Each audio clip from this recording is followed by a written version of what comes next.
Hello. Natascha already went through the case in great detail, so I will skip through the first part of my presentation, and rather I will... the slides are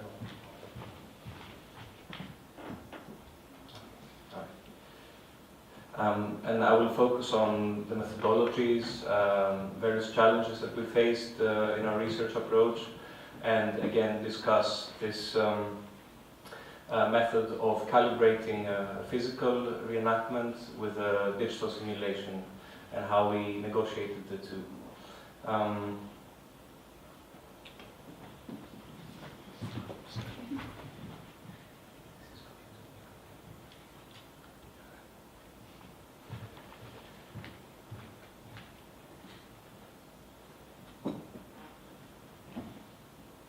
So in October 2015, a far-right website called NSO Leaks published a series of classified documents from the police investigation of the murder.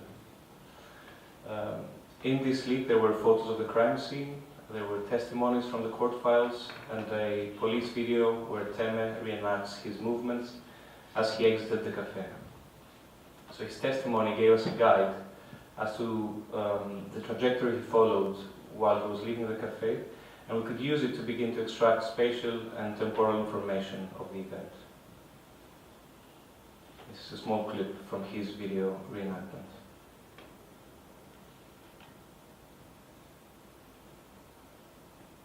So based on this material, we examined not the event as such, but the police investigation of the event, and tried to raise questions about whether Temme was correctly dismissed as a witness. We did not, and in fact we could not, want to prove that he was directly involved in the murder, only that this possibility could not be excluded and needed to be investigated further. So since the court accepted that he was in the cafe when the murder took place, is it possible that he did not see Halit's body, as he claims? Could he not have heard the gunshots or smelled the gunpowder, since he, in his own words, was trained with firearms and it was a smell he could distinguish? As Natascha mentioned already, Halit's father repeatedly asked the judges to visit the space, and he claimed that if they did, they would be left with no doubt that Temme either killed his son or saw those who did it. So it was clear that Temme's testimony needed to be examined against the space of the internet cafe. Of course, the cafe no longer exists in its past form.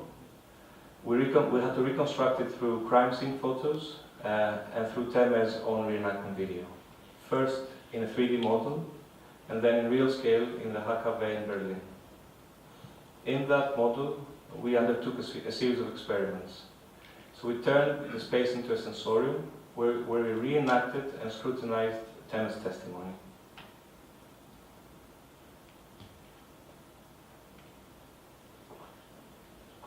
And these are some photos from the space we built in Berlin. This was done within the context of an event at Haghighian was titled The Apparatus of Racism. And I mentioned that because fittingly in the space of the event, the same space where the event was happening, we constructed an apparatus for examining racism, both the murderous racism of the NSU and the structural racism of the German state and the media. As I mentioned already, the space was a sensorium, but it was also a film set, and it was a space where politics was performed. And although we never described it as such within the team, it was also a provocation, an act of defiance, if you will. If the court was not going to visit the space, we would have to build it anew. And in fact, we built it several hundred meters away from the Reichstag, where at the moment there was a parliamentary committee examining exactly the NSU. So it's an apparatus of reperformance, which is contracted with the possibility of retrieving testimony, of ground truthing testimony, of ground falsing testimony, if you will, if I'm allowed the subversion of the term. Experiments took several days of shooting. The investigative process was very much like the mechanics of a film shoot. There was a set, there was lighting, there was a series of actors, there was a series of actions which needed to be repeated with variation. And there were complex camera setups to record how all of these elements intersected and folded together in the space of the internet cafe.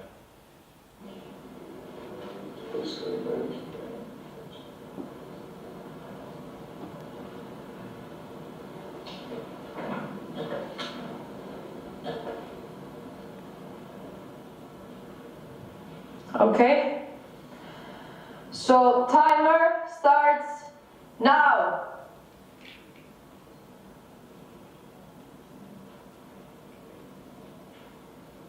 Temme looks, moves up slowly, walks out, doorstep, looking out, pause, door, open now, look left, right, back, leaving door behind, reaching, back, doorstep, looking back, back, doorstep, wallet, coin, desk, yes, and then going to door now and leaving. As you can see, I'm not a very good Experiments actor. were organized according to the following. But the reason we chose me to play Temme is that my height, I am about 10 centimeters shorter than Andres Temme, would mean that if I wear a GoPro camera on my forehead, it would be roughly the same height as Temme's eye level. So we could test Temme's vision within the real space of the Internet Cafe. We run the same tests in a digital model always, and this was a necessary process for us to calibrate and cross-reference the accuracy of our physical model, and of course also to further examine possible results, which we could not do in the one-to-one installation. So you can already see trajectories, you can see camera paths. It's a simulation of the actual one-to-one model that we built in the Haghighian. First, we examined the possibility that Temme had left before the murder took place. Precisely because the space was used as an internet cafe, every client was connected to a time-coded device. So knowing when the murder happened in relation to when each witness logged in or out, or started or ended the phone call, allowed us to set the time frame for our investigation, 9 minutes and 26 seconds. We also knew the position of each witness within this space of 77 square meters. And we know that because one person was talking on that phone, another person was talking on a phone in the front room, in a booth over there. Two other people were playing video games in the back room, and Temme was seated over there.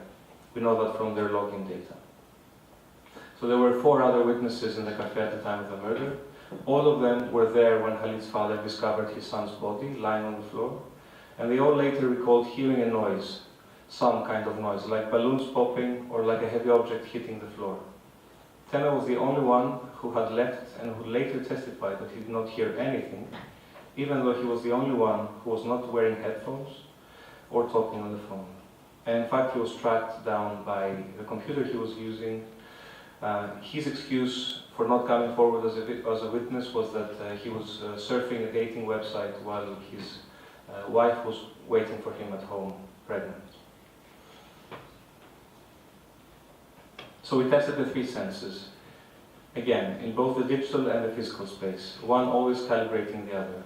We tested smell, sound, and vision.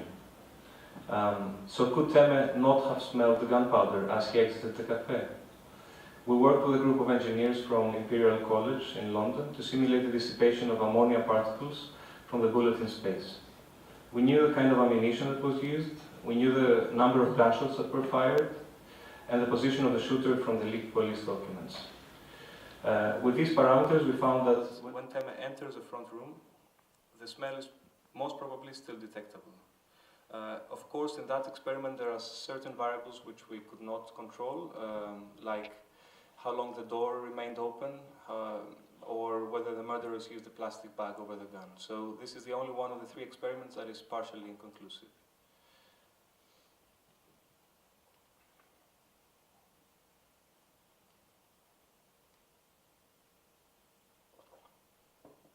And this experiment is the reason we installed this grid in the front room, so we could Using cameras from above, we could actually measure the dissipation of smoke in the room.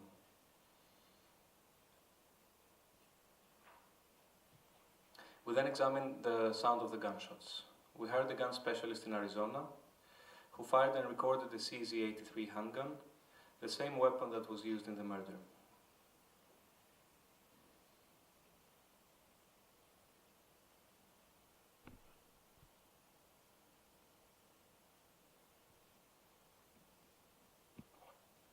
The weapon on the right is the murder weapon that was retrieved from the van where two of the three core members This is the CZ, no suppressor?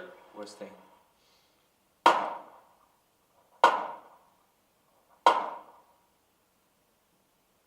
So the sound peaked at 160 decibels.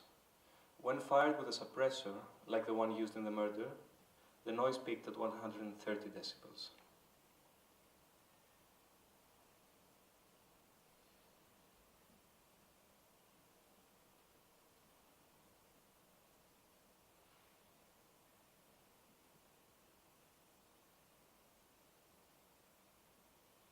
This is the Colt 32 with a wet suppressor.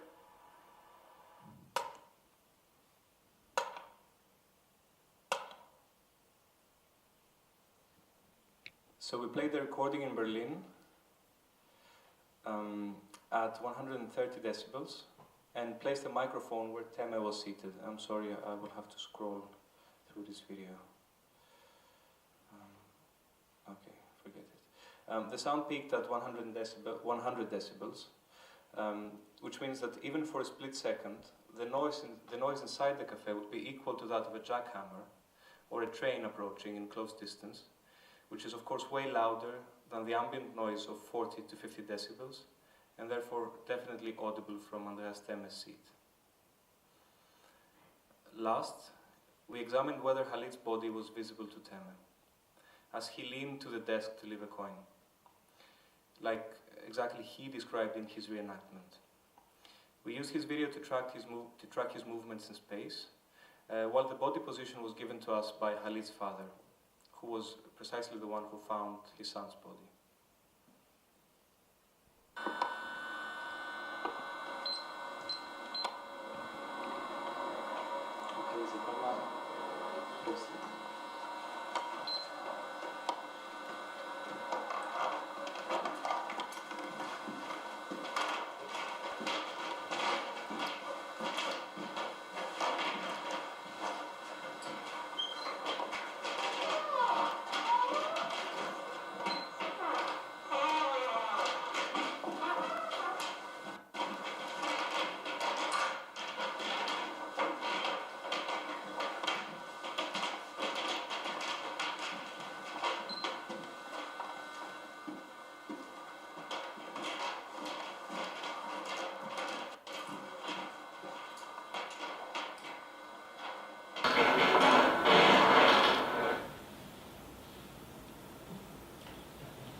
Again, we repeated the same experiment in Berlin with a GoPro camera on my head. As I said, the height of the camera is similar to Temme's level, who's about 10 centimeters taller than I am. He stands at 1 meter 93 centimeters tall.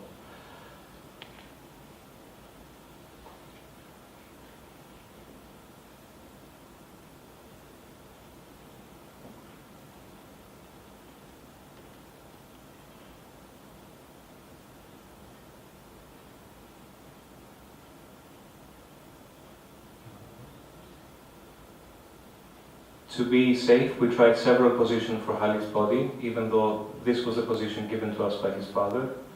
The body was still visible in all cases, in more concealed positions.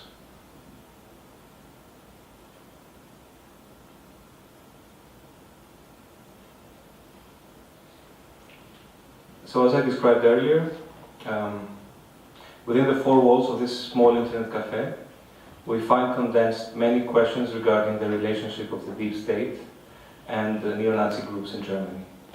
Questions which, as Natascha already described, German justice system avoids to confront and which the Tribunal repeatedly tries to bring to the foreground. So reconstructing the internet cafe and reenacting Temme's testimony was our way of getting these questions to the public and present them in different fora like the one we are discussing today. Thank you.